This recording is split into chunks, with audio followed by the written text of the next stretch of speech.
Magandang araw po sa ating lahat, Makata ng Bayan nga po pala. So nandito po ako para suportahan ang panawagan na People Power Revolution.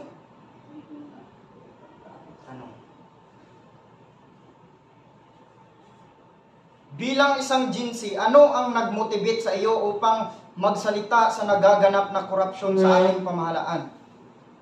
Ang nagmotivate sa akin ay ang aking sarili. Walang sino man ang nag-utos sa akin para magsalita. Lahat naman tayo ayaw ng korupsyon. Nakikita natin na inaalipin tayo ng mga magnanakaw. Kaya iligtas natin ang ating bayan. Iligtas natin ang ating inang bayan. Palayain natin ngayong October 12. Magkaisa tayong lahat. Walang kulay.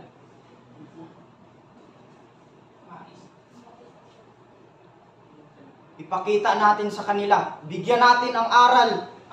Bigyan natin ng aral ang susunod na magiging presidente. Na hindi dapat nila inaapi ang mga tao. Hindi dapat nila pagtakpan ang hustisya at katarungan. Dahil ito ay pagtataksil sa bandila ng Pilipinas. Kapag ayaw nila na ilabas ang hustisya at katarungan, tayo ang maniningil sa kanila. Tayong mga kabataan ang pag-asa ng bayan.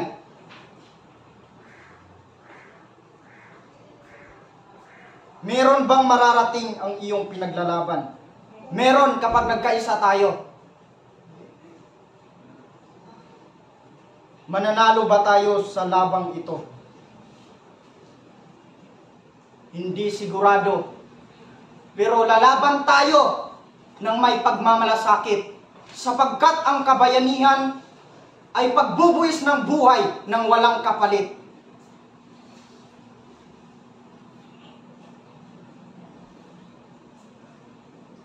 Naniniwala ka ba na ang Administrasyong Duterte ay kasangkot sa flood control? Hindi ako naniniwala.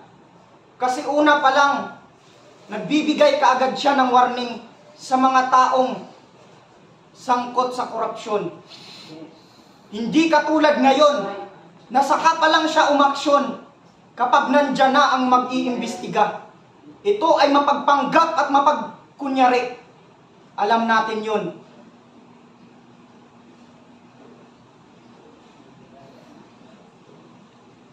Support ako sa question na yun. At my age, natatandaan ko nung bata pa ako, piso para sa Manila Bay, piso para sa Pasig River. Hindi naman kami taga Mindanao na paenga-enga lang. Siyempre magtatanong din kami. Sa edad namin, elementary kami, hindi pa kami nakapunta ng Manila. Bakit kailangan namin mag-ambag para linisin ang Ilog Pasig na ang taga Manila naman ang nagdumi? So hanggang lumaki ako,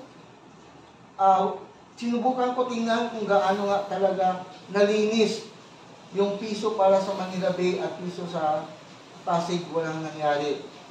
Amoy burak pa rin, napakabaho. Kapag, anong araw ba yan? Yung naliligo yung mga tao sa Katolik? Ano yan? Easter Sunday. San Juan? San Juan ba yan? Naliligo. So, tinignan namin kasi yung Mindanao, pag San Juan, naliligo din kami kasama mga barkada. So, nakita ko rin na yung mga bata dito sa Manila Bay, ginaganon pa yung mga basura. Kasali pa yung mga tae. So, kung titingnan natin nang dumating ang ating mahal na Presidente, Duterte, pag sumasakay ako ngayon ng taxi, Walang amoy. walang amoy. And then, sabi nung taga Manila mismo, alam mo ma'am, tsaka tagal-tagal ko na dito sa Manila. Kasi meron pala doon, when titingnan natin dito sa Manila Bay, meron parang building doon. Yun pala yung sala sa lahat ng mga dumi, na lahat pala ng mga condominium daw pala dito sa atin, yung flow ng kanilang water na marumi, doon din pala ang bagsak. So, pinupurify, nililinis. So, doon ko lang din nalaman na napakalaki pala talaga ang naitulong. And recently, natawa ko doon sa post ni maganda nating magaling na sabi niya wala daw halaga ang ginawa Si na Loren Dolomite. Legarda. Pero para sa akin, na hindi man ako taga Luzon, and I could not promise that I will stay longer here in Manila, napakalaking bagay para sa mga mahihirap, na wala naman silang kakayan pumunta sa mall, mag-shopping and everything. Alam mo naman ang Pilipino, kahit simple lang, makapaligo lang, mag-i-enjoy yung mga anak nila, masaya na rin ang lahat. Kaya, in terms of, sinasabi nilang may kinalaman si Tatay Digong sa flood control, ako mismo, nung time ni Tatay Digong, maraming mga kapitan sa Tacloban at iba't ibang lugar ay humihingi ng tulong kung paano sila makakuha ng budget sa tinatawag nating farm to market road. So sinabi ko, bakit hindi kayo makahingi sa inyong governor, sa inyong congressman o mayor ninyo para sa inyong allocated sa inyong kalsada? Ma'am, kapag hindi ka po at identify ka po nila na Duterte supporter ka, walang budget na magaganap. So pinagawa ko sila ng study based on the instruction ng Office of the President. Ipinasa ko sa opisina ni Tatay Digong, and sumunod na mga araw, nakatanggap ako ng liham pasasalamat sa mga barangay captain. So personally, hindi pa ako naniniwala sa lahat ng mga issue na kanilang pinapataw kay Tatay Digong. Thank you, Ma'am Kat. At saka, si Tatay Digong nakapokus siya sa ating build. Nakikita nyo naman ang mga malaking infrastruktura dyan sa Maynila. Sa kanya lahat yan. Hindi katulad ngayon na bilyon at trilyon na budget. Nakaraang taon pa lumubog ang Maynila. Pero ngayon palang umaksyon na nanalo na si Marcolita. Dahil siya ay patas mag-imbestiga. Kahit hindi siya magkunyari, natutulong sa investigasyon, mabibisto pa rin siya kasi ipapatawag ang mga kontraktor na ito kahit hindi niya sasabihin kung sino-sino ang mga ito. Kaya hindi tayo naniniwala sa mga mapagpanggap at mapagkunyari.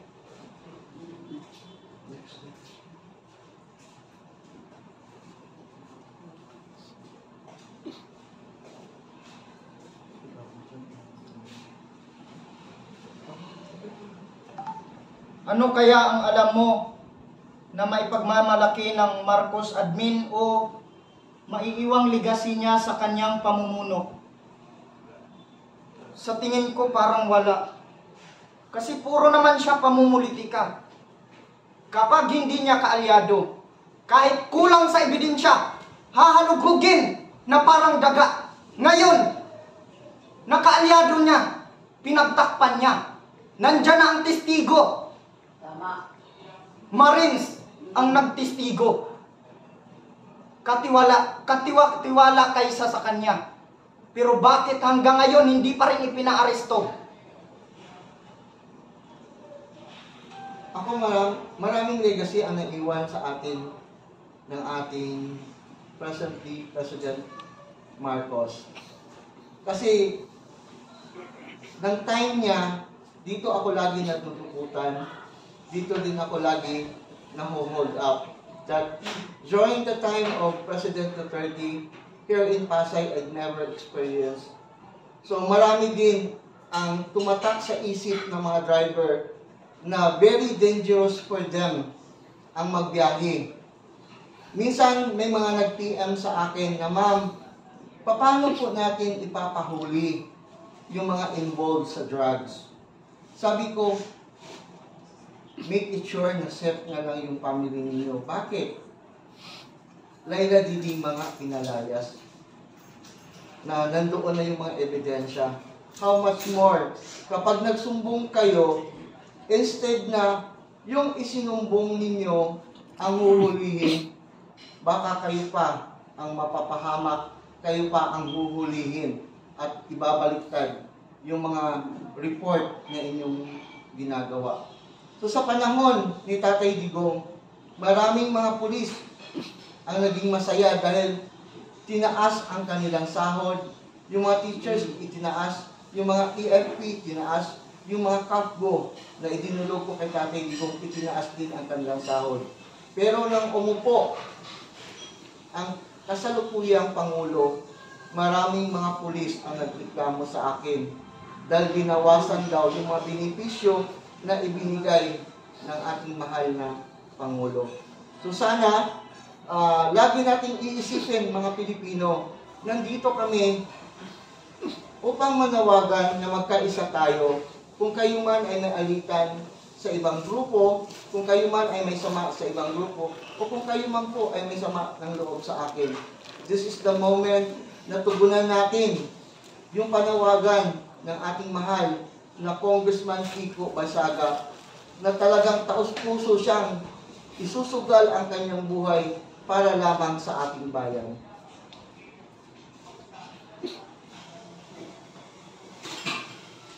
Meron kayang mapanagot na pinakapuno ng korupsyon? Sa tingin ko walang mapapanagot na puno ng korupsyon. Kasi mahirap kalabanin ang kanilang sarili. Absolutely right. No? Nakita naman natin yung sistema. Nandoon na yun lahat. Nagtuturoan, lumalabas na kung sino yung nasa itaas, mula sa boss, yung boss ko, hanggang sa boss na lahat, hanggang on the finish line na sana, malalabas na yung tunay na maskara, natanggal na yung tunay na maskara, kung sino ang utak ng lahat. Anong ginawa nila? Binago na naman lahat. Binago ang Blue Ribbon, binago ang... So, what is the use? So kung patuloy nating hahayaan yung karumal-dumal na ginagawa ng ating gobyerno ngayon, pwede naman kasi uuwi na lang kami sa probinsya. Mas masarap pa ang buhay doon, mas masarap pa ang saliwang hangin kaysa dito sa Manila. At saka, i-quote ko rin, pasensya na po. Ang sabi nga ng ating mahal na Inday Vicky Sara, ayoko nang tumira sa Manila. Ang daming plastic. So, sana yung pagiging plastic natin, magiging recycle naman tayo. Ibig sabihin, we are fighting here in Manila, hindi para sa amin. Hindi ko ito pinaglaban para sa mga anak ko, hindi ko ito pinaglaban para sa mga apo ko, dahil imposibleng magkaanak ako at imposible na magkaroon ako ng apo. So, ipinaglaban ko ito para sa inyo na mga nanay, mga tatay, mga lolo, mga lola, yung mga single natin, that one day, may legacy kaming maiwan sa inyo na pagdating ng panahon, yung mga anak ninyo, safe na umuwi. Katulad sa isang kasamahan natin, ma'am, kailangan ko na po umuwi dahil pag lumampas yung tubig hanggang liig. So, ito ba yung buhay na gusto nating patuloy na daranasin ng ating sambayanang Pilipino? Kung meron man sana na dapat manungkulan sa ating bayan, yung mga taong katulad ng makikita natin sa social media na talagang ipinaglalaban ang ating bayan. Kasi tagpapong sa inyo. May support na. Sa lahat ng sasabihin natin. Ayan, sa kwan ko, kanina sa tanong ko about kay Tatay Digong sa kanyang naiwang legacy. Maraming salamat po kay Tatay Digong bilang isa po siya sa nasaksiyan po na naging presidente na isang senior citizen. At sabi nga ng lola ko, nung kanyang pag-upo ni Tatay Digong, doon niya lang naramdaman yung pagiging senior citizen. Kasi mas priority ni Tatay Digong ang mga senior citizen nung panahon na siya pa ang nakaupo. Ngayon, sa panahon ngayon, para ba yung mga senior citizen ay ginagawa na lang laro, ginagawa na lang silang parang produkto ng mga politikong kurap, ginagamit ang kanilang pagiging. Kasi ang ano ng senior citizen, pondo. Yan nga po, ang pagiging senior citizen nila ginagamit. Dadagdagan daw ang pondo nila, kaya dadagdagan ang pondo, pero hindi nakakarating sa kanila. Kaya ako, sa paningin ko ngayon, wala na. Laganap talaga ang korupsyon. Kaya nararapat lang itigil na ito. Korupsyon ay tapusin.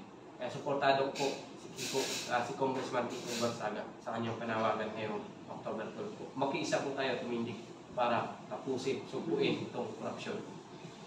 Umiiyak na lang sa patagok yung mga senior citizen. Hindi na nila kayang tumindig, pero kaming mga kabataan ngayon, kaya pa namin. Malakas pa yung aming tuhod. Kami yung magiging pangalawang saklay ng mga senior citizen para sumigaw na sana bumaba na sila sa pwesto yung mga korap na yan.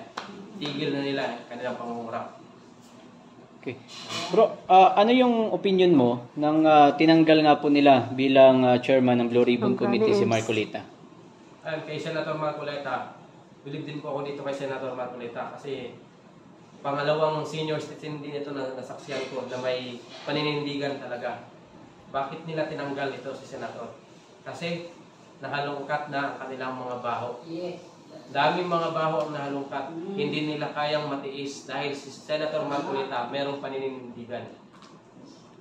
Kagaya lang din siya ni Tatay Digong na mas prioridad niya ang kapakanan ng masa kumpara sa kanyang sarili. Yes. Hindi niya inuuna ang kanyang sarili. Mas pabor siya na mas mauna ang bayan bago ang sarili. That's right. Maraming nakaupo ngayon parang ginawa na nilang negosyo kanilang pagserbisyo. Yes. Tama.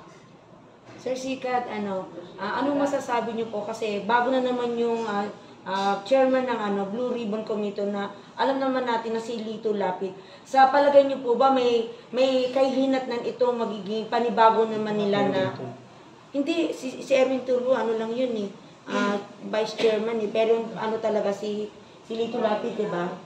Si Lito Lapid doon. May kahihinatnan ba ulit itong tatakbuhin nilang bagong tatahakin na pag-iimbestiga about sa ghost flood control project?